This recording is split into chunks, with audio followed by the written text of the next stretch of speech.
স্বাগত Asian news আপডেটে। আপনাদের সাথে আছি আমি ফারজানা হাসিন।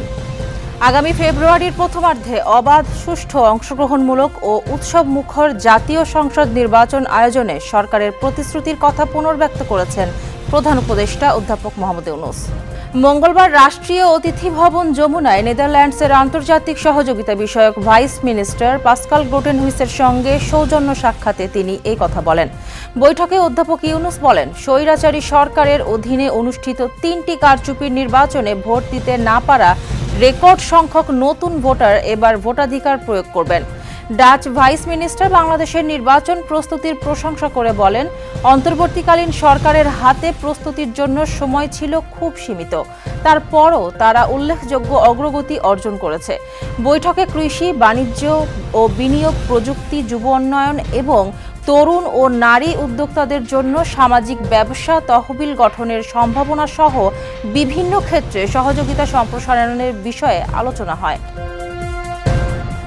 আসন্ন ত্রয়োদশ জাতীয় সংসদ নির্বাচনকে কেন্দ্র করে রাজনৈতিক দলগুলোর সঙ্গে সংলাপ করছে নির্বাচন কমিশন। এরই ধারাবাহিকতায় আজ রাজধানীর আগারগাঁওয়ে নির্বাচন ভবনের সম্মেলন কক্ষে বিএনপি, জামায়াত ও এনসিপি সহ 12 দলের নেতাকর্মীদের সঙ্গে সংলাপ বসতে যাচ্ছে ইসি।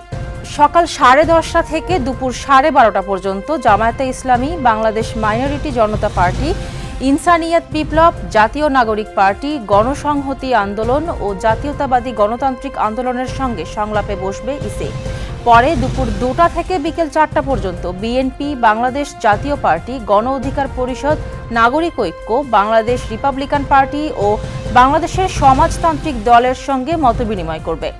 এর আগে গত বৃহস্পতিবার, রোববার ও সোমবার 2 সেশনে 12টি করে মোট 36টি নিবন্ধিত রাজনৈতিক দলের সঙ্গে নির্বাচনী সংলাপ করেছে ইসি।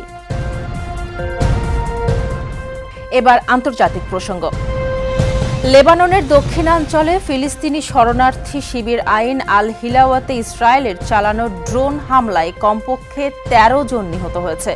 লেবাননের জনস্বাস্থ্য মন্ত্রণালয় এই তথ্য নিশ্চিত করেছে। মঙ্গলবার সাইদন শহরের উপকণ্ঠে অবস্থিত শরণার্থী শিবিরের একটি মসজিদের পার্কিং এলাকায় থাকা একটি গাড়িকে লক্ষ্য করে ড্রোন হামলা চালানো হয় বলে জানিয়েছে দেশটির রাষ্ট্রীয় বার্তা সংস্থা ন্যাশনাল নিউজ এজেন্সি। হামলায় অন্তত 4 জন আহত হয়েছে। এদিকে ইসরায়েলের দাবি, শরণার্থী শিবিরের একটি প্রশিক্ষণ কেন্দ্রে অবস্থানরত হামাস সদস্যদের লক্ষ্য করেই এই হামলা চালানো হয়েছে। তবে হামাস ইসরায়েলের দাবি অস্বীকার করে বলেছে, শিবিরে তাদের কোনো প্রশিক্ষণ কেন্দ্র নেই। দর্শক, এই ছিল এশিয়া নিউজ আপডেট। আমাদের পরের আপডেট দেখার আমন্ত্রণ রইল। ধন্যবাদ সাথে থাকার জন্য।